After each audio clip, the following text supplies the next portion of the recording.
Assalamualaikum warahmatullahi wabarakatuh. Alhamdulillahirabbil alamin. Wassalatu wassalamu ala asrofil anbiya'i wal mursalin wa ala alihi haqqa qadrihi wa miqdarihil azim. Qala Allah ta'ala fi kitabil karim, a'udzu billahi minasyaitonir rajim. Bismillahirrahmanirrahim. Rabbi shrah li sadri wa yassir li amri wahlul 'uqdatam min lisani yafqahu qawli. Amin amin ya rabbal alamin. Pada kali ini Pak Guru akan menerangkan tentang kisah keteladanan Nabi Muhammad sallallahu alaihi wasallam dengan gelar ulul azmi. Kelahiran Nabi Muhammad sallallahu alaihi wasallam. Nabi Muhammad sallallahu alaihi wasallam lahir pada hari Senin, tanggal 12 Rabiul Awal, tahun Gajah, atau bertepatan dengan tanggal 20 April 571 Masehi. Nabi Muhammad sallallahu alaihi wasallam adalah keturunan dari Bani Hashim. Beliau lahir dalam keadaan yatim. Ayahnya Abdullah bin Abdul Muthalib wafat ketika Nabi Muhammad sallallahu alaihi wasallam masih berusia 6 bulan di kandungan ibunya, Siti Aminah, saat masih bayi. Nabi Muhammad sallallahu alaihi wasallam disusukan oleh Halimatus Sa'diyah. Menginjak usia yang ke-6, ibunda Nabi Muhammad sallallahu alaihi wasallam wafat dan beliau pun diasuh oleh kakeknya yang bernama Abu Muthalib.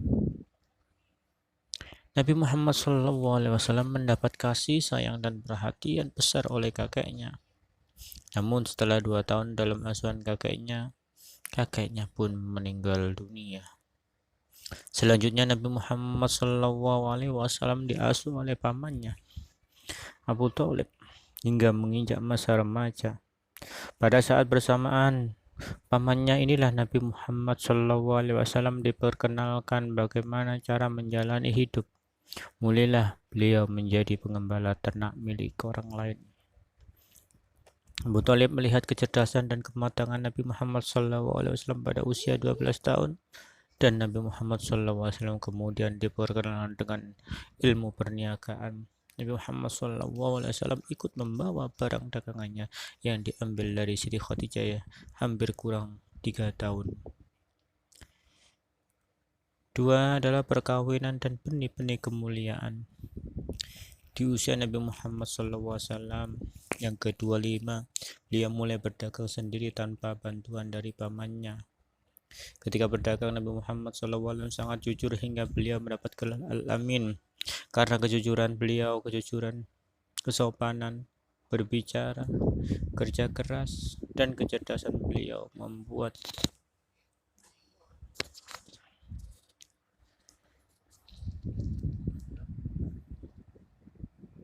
Siti Khadijah pun tertarik dan akhirnya menikah dengan Nabi Muhammad SAW. Mereka dikarunia 7 orang anak, yaitu Ibrahim, Qasim, Abdullah, Zainab, Ruqayyah, Ummu Kulsum, Fatimah. Yang punya keturunan hanya Fatimah Zahra. Ketika umur Nabi Muhammad, ketika umur Nabi mulai menginjak 35 tahun, banjir dahsyat mengalir dari gunung ke Ka'bah. Akibatnya, tak satu pun rumah di Makkah selamat dari kerusakan. Maka kebanjiran, dinding Ka'bah mengalami kerusakan. Orang Quraisy memutuskan untuk membangun kembali Ka'bah, tapi takut membongkarnya. Ketika renovasi di dinding Ka'bah telah dibangun dalam batas ketinggian tertentu, tiba saatnya untuk pemasangan Hajar Aswad pada tempatnya. Namun masalah mulai muncul karena perselisihan di kalangan pemimpin suku. Ketika masalah mencapai tahap kritis, akhirnya seorang tua yang disegani di antara Quraisy Seraya berkata, terimalah sebagai wasit orang pertama yang masuk melalui pintu sofa. Semua menyetujui gagasan itu. Tiba-tiba Nabi Muhammad muncul dari pintu. Serentak mereka berseru, itu Muhammad Al-Amin. Kita setuju ia menjadi hakim sengketa ini. Untuk menyelesaikan pertikaian itu, Nabi meminta mereka menyediakan selembar kain. Beliau meletakkan Hajar Aswad di atas kain itu dengan tangannya sendiri. Kemudian meminta tiap orang dari 4 sesepuh Mekah memegang setiap sudut kain itu. Dengan cara itu, maka batu Hajar Aswad diangkat bersamaan di atas lembar kain segi 4. Gotong royong ini menjadi hikmah tersendiri bagi Muhammad yang kelak mempersatukan suku-suku Arab. Ketika Hajar Aswad sudah diangkat ke dekat pilar, Nabi meletakkan pada tempatnya dengan tangannya sendiri. Dengan cara ini, beliau berhasil mengakhiri pertikaian Quraisy yang hampir pecah menjadi peristiwa berdarah hanya gara-gara egois kesukuan semata. Diutusnya menjadi Nabi dan Rasul. Nabi Muhammad diutus menjadi Rasul ketika berusia 40 tahun. Pada saat itu, beliau sedang berada di dalam Gua Hira. Beliau menghabiskan waktunya selama berhari-hari untuk memikirkan kondisi masyarakat Arab yang semakin jauh dari kebenaran. Pada malam bertepatan dengan malam Jumat 17 Ramadan, beliau didatangi malaikat Jibril. Seraya berkata, beliau kemudian menjawab, saya tidak bisa membaca. Kemudian malaikat Jibril mengulangi perintahnya sampai ketiga kali. Kemudian Nabi Muhammad berkata, apa yang harus saya baca? Iqra ya Muhammad. Ya. Di dalam Gua Hira, Nabi Muhammad itu berhalwat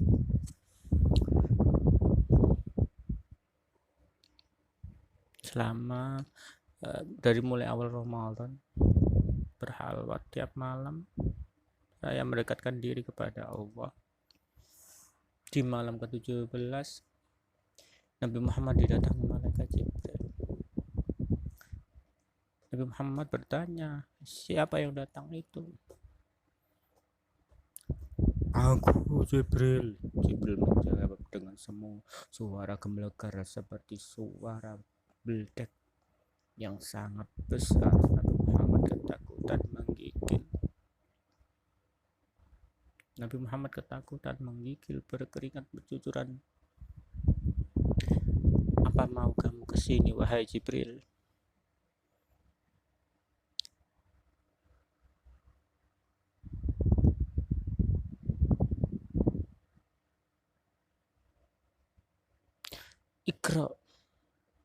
Iqra ya Muhammad. Nabi Muhammad, ma'ana biqari, saya tidak bisa membaca. Sampai ketakutan menggigil. Ulang dengan keadaan menggigil, tidak disambut oleh Siti Khadijah. Wahai Nabi Muhammad, ada apa ini? Istriku Khadijah, aku didatangi seorang yang besar dan saya disuruh membaca Iqra. Saya nggak bisa membaca. Akhirnya Nabi Muhammad diselimuti oleh Siti Khadijah. Siti Khadijah keluar dan tanya kepada orang-orang yang terdahulu, namanya Waraqah. Bertanya kepada Waraqah bahwa Waraqah mengasih tahu kepada Siti Khadijah, wahai Siti Khadijah, rawatlah Muhammad itu bukan orang biasa, itu adalah seorang nabi. Akhirnya Siti Khadijah adem artinya tidak gelisah lagi. Akhirnya kembali kepada Nabi Muhammad yang sudah tertidur pulas. Besoknya Nabi Muhammad kembali lagi berhalwat di Gua Hira. Tengah malam didatangi lagi oleh malaikat Jibril. Iqra ya Muhammad. Nabi Muhammad ketakutan. Ma'ana biqari. Pulang lagi, diselimuti lagi. Besoknya kembali didatangi malaikat Jibril lagi dengan suara yang sangat besar sampai menggelegar. dengan ada sayapnya. Iqra ya Muhammad, mana biqarik. Nah, pada waktu ketika ini Nabi Muhammad diajari oleh malaikat Jibril sampai bisa Iqra bismi rabbikal ladzi khalaq khalaqal insana min 'alaq Iqra wa rabbukal akram.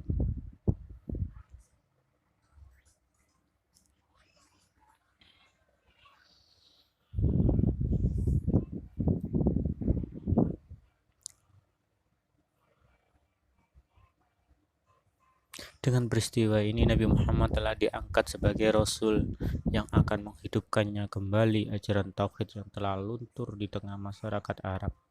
Setelah turun wahyu pertama, berisi perintah untuk berdakwah menyampaikan agama Islam kepada seluruh umat manusia. Kemudian Nabi Muhammad berdakwah secara sembunyi-sembunyi selama 3 tahun dan dilanjutkan secara sembunyi-sembunyi selama 3 tahun. Ini yang ikut hanya sekitar kalau nggak salah kalau berapa ya 14 ya orang yang pertama masuk Islam, termasuk Siti Khadijah, Abu Bakar, itu Bilal.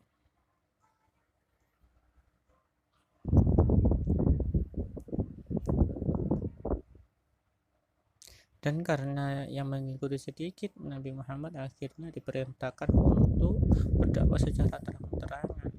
Berdakwah secara terang-terangan. Pada waktu itu orang Quraisy dikumpulkan di Mekah. Wahai orang-orang Quraisy, berkumpullah di kota Mekah, di samping Ka'bah, di depan Gunung Uhud. Orang-orang dikumpulkan, semuanya berkumpul, dan Abu Jahal dan Abu Lahab berbicara, "Hei Muhammad, kenapa aku kau kumpulkan di sini? Wahai, dengarkanlah kaumku, tinggalkanlah sesembahan yang tidak bisa memberi manfaat apapun itu." Ketika itu Nabi Muhammad dipukul, dilempari batu sampai Nabi Muhammad mengeluarkan darah di pelipis kirinya Nabi Muhammad. Malaikat Jibril berkata kepada Nabi Muhammad, "Hai Nabi Muhammad, izinkanlah saya mengangkat gunung Uhud ini untuk menumpahkan kepada orang-orang Quraisy." "Wahai Jibril, jangan. Mereka tidak tahu. Siapa tahu mereka dapat hidayah dari Allah. Siapa tahu anak cucunya mendapat hidayah dari Allah." Akhirnya Jibril mengangkat gunung Uhud untuk menumpahkan kepada orang-orang Quraisy itu. Yang keempat adalah hijrah ke Madinah. Rasulullah telah berdakwah selama 13 tahun di Mekah. 3 tahun secara sembunyi-sembunyi, 10 tahun secara terang-terangan. Rasulullah dimusuhi. Rasulullah mendapat banyak gangguan dari kaum Quraisy. Rasulullah ingin dibunuh sama Abu Jahal dan Abu Lahab.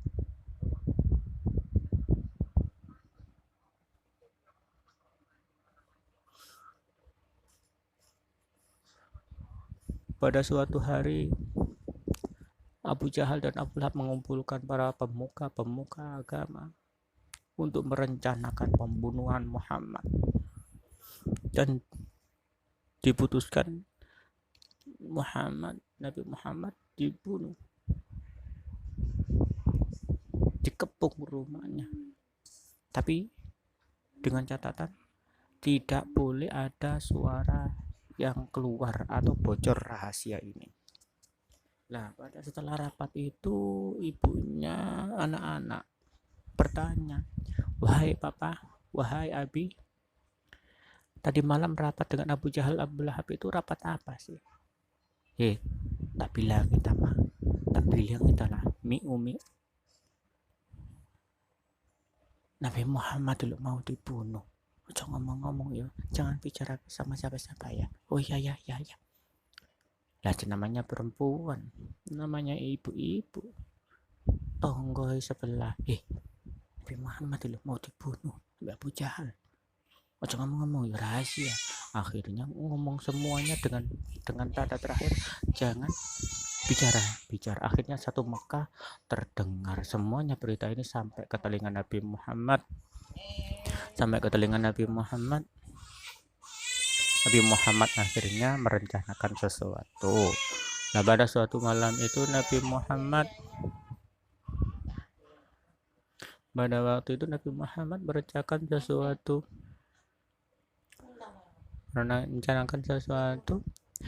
di rumahnya Nabi Muhammad. Abu Bakar Ali berkumpul di situ, tidur di situ.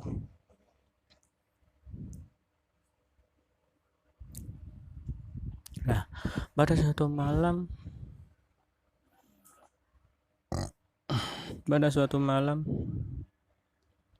Abu Bakar dan Abu Jahal mengepung rumahnya Nabi Muhammad. Abu Bakar dan Ali mengetahui keberadaan Abu Jahal yang ada di luar yang membunuh Nabi Muhammad. Akhirnya Nabi Muhammad, karena pada waktu itu tidak ada lantai semen atau tidak ada lantai keramik, lantainya hanya pasir itu diambil, dibacakan Salamun qaulan mir rabbir rahim, salamun qaulan mir rabbir rahim, salamun qaulan mir rabbir rahim. Akhirnya pasir itu disiratkan kepada orang-orang kafir Quraisy, muter semua.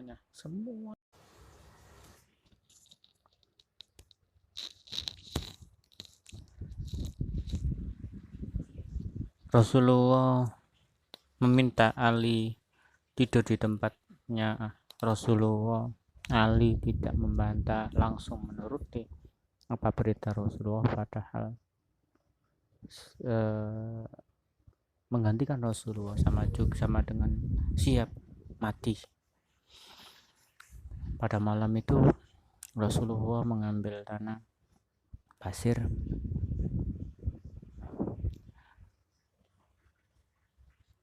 dan dibacakan Salamun qaulan mir rabbir rahim, salamun qaulan mir rabbir rahim, salamun qaulan mir rabbir rahim.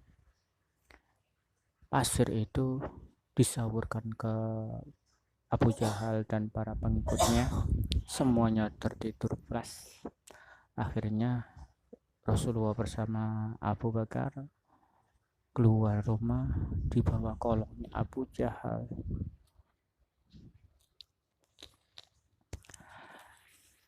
Terus jalan terus sampai di padang pasir. Di tengah padang pasir, waktu menjelang subuh,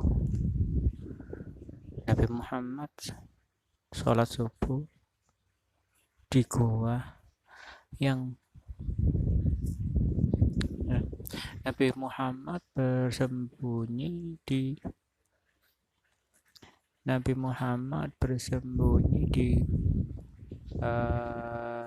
gua, yang mana gua itu hanya bisa dimasuki satu orang.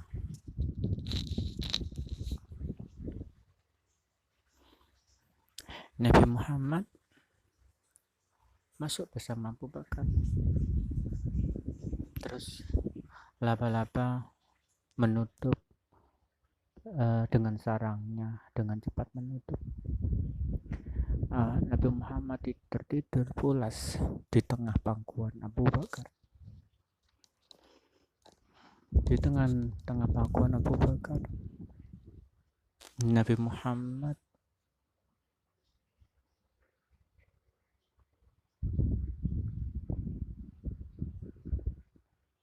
ketetesan air matanya Abu Bakar. Ketetesannya air matanya Abu Bakar. Nabi Bakar ditanya, wahai Abu Bakar, kenapa kamu kok meneteskan air mata? Itu Nabi, kaki saya digigit ular. Akhirnya Nabi Muhammad membacakan surat Al-Quran. Aku lupa surat apa. Akhirnya Nabi Muhammad bisa menyembuhkan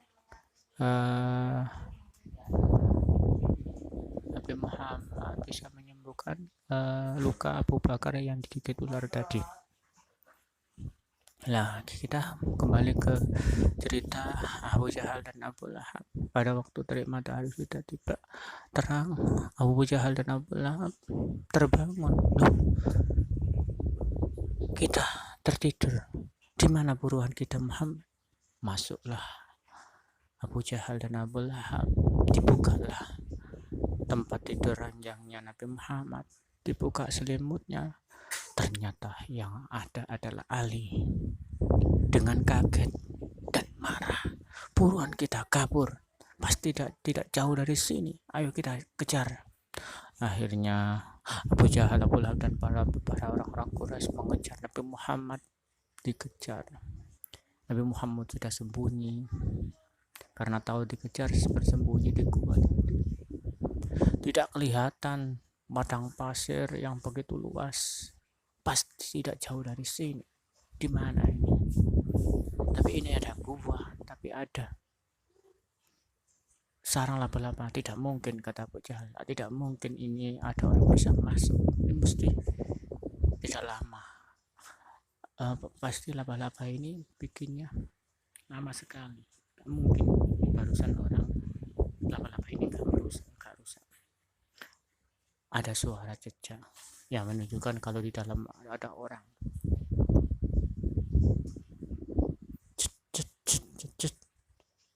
Akhirnya Allah mengalihkan perhatian yang jejak itu menunjukkan kalau ada orang. Allah mengalihkan perhatian Abu Jahal dan Abu Lahab. Nah, Nabi Muhammad membunuh jejak karena musuh Nabi Muhammad. Akhirnya Abu Jahal dan Abu Lahab mengejar ke arah Yasrib yang lebih jauh, arah Madinah yang lebih jauh, berlawanan. Terus Nabi Muhammad dilihat sudah aman, Nabi Muhammad melihat sudah aman, Abu Bakar sudah mengejar yang arah berlawanan, Nabi Muhammad arah yang satunya. Akhirnya sampailah di negara Yasrib, Madinah.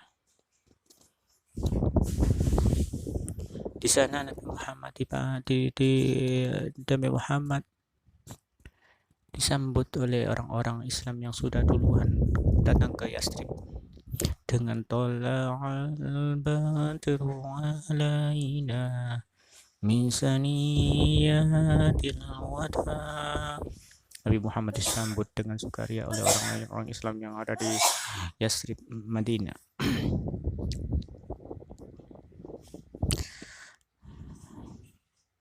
Di sana orang-orang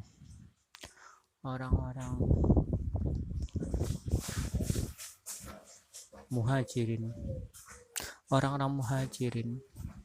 dan orang-orang Ansar didakwai oleh Rasulullah, wahai kaumku, kaum Ansar, ini ada sahabat kamu dari kaum muhajirin yang berhijrah meninggalkan harta bendanya yang ada di Mekah, ini mau mengikut kalian semuanya. Adakah yang bersedia? Semuanya bersedia. Diikuti oleh kaum muhajirin. Islam berkembang di negara Yasrib sampai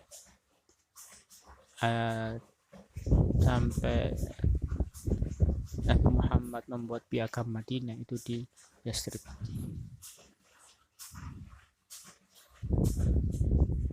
Rasulullah kemudian sampai di Madinah bersama Abu Bakar pada hari Jumat Rabiul Awal. Ketika penduduk Madinah dan para sahabat yang telah sampai terlebih dahulu melihat Rasulullah, mereka menyambutnya dengan penuh kegembiraan dan kerinduan.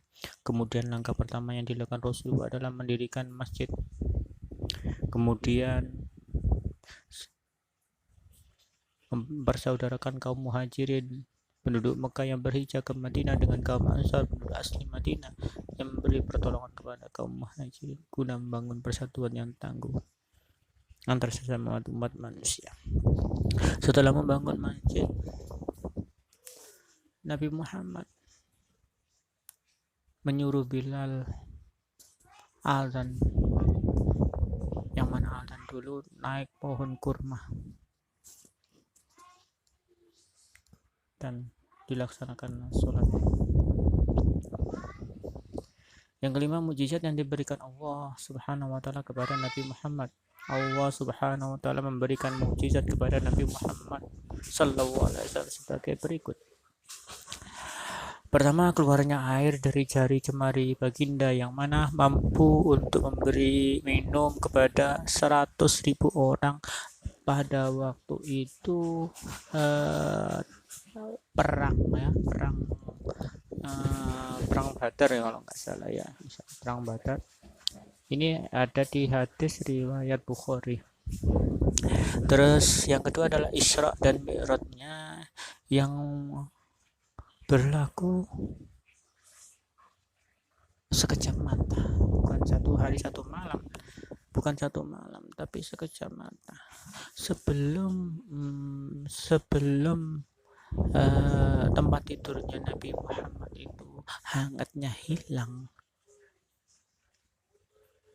Isra dan Mi'rajnya Nabi Muhammad sudah kembali di tempat itu. Bukan 1 malam lagi, sekejap mata. Sudah melakukan beberapa perjalanan dalam Isra dan Mi'raj itu. Di Baitul Maqdis, sebelum Baitul Maqdis sholat di bukit yang ada makamnya ayah Nabi Muhammad Abdullah. Desa apa ya? Lupa Pak Guru. Terus Isra di Baitul Maqdis sampai di Sidratul Muntaha, berjumpa dengan Allah. Itu hanya sekedar mata. Lalu Nabi Muhammad diperintahkan menyampaikan perintah sholat.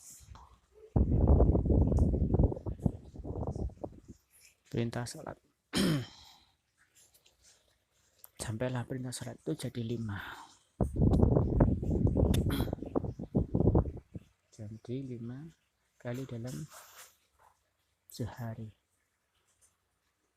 Yang ketiga adalah membelah bulan 2 kali untuk membuktikan kenabiannya Nabi Muhammad. Datanglah seorang dari negeri Syam, ditanya, wahai orang-orang yang baru datang dari negeri Syam, apakah kalian melihat bulan yang terbelah? Oh iya ya Rasulullah, saya melihat bulan yang terbelah dari 2. Ini menunjukkan kesaksian bahwa bulan benar-benar terbelah, biar orang-orang tambah yakin kalau Nabi Muhammad itu benar-benar seorang nabi. Terus dapat melihat dalam kegelapan. Lalu baginda berbau harum, dan jika baginda bersalaman dengan seorang berbekas harum selamanya beberapa hari. Tubuh Nabi Muhammad mengeluarkan petir ketika hendak dibunuh oleh Saiban bin Usman ketika perang Hunain, menghentikan gempa yang terjadi di Makkah dan Madinah dengan cara menghentakkan kakinya dan memerintahkan gunung supaya bertenang, menurunkan hujan dan meredahkan banjir saat musim kemarau di Madinah. Batang pohon kurma meratap apabila Rasulullah tidak menggunakannya lagi untuk berkhutbah. Mimbar menangis apabila mendengar bacaan Al-Quran Rasulullah diberi gelar Ulul Azmi. Ulul Azmi adalah gelar yang diberikan kepada Rasulullah yang memiliki kedudukan tinggi atau istimewa yang diperoleh dari kesabaran dan ketabahan yang luar biasa saat menyebarkan agama Allah Subhanahu wa taala. Begitu pula dengan Nabi Muhammad, beliau mendapat gelar Ulul Azmi karena kesabaran dan ketabahan beliau yang sangat luar biasa dalam menghadapi berbagai macam ancaman dan gangguan dari kaum kafir Quraisy saat sedang menyebarkan agama Islam. Teladan yang dapat kita ambil dari kisah Nabi Muhammad SAW dengan Ulul Azmi adalah Rasulullah adalah seseorang yang sangat sabar dan tabah dalam menjalani berbagai rintangan dan cobaan dari kaum kafir demi menyebarkan agama Allah. Beliau juga selalu senantiasa meminta pertolongan Allah dalam menghadapi kekejaman kaum kafir. Kita sebagai umat manusia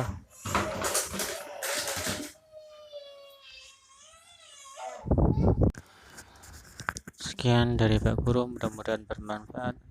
Assalamualaikum warahmatullahi wabarakatuh.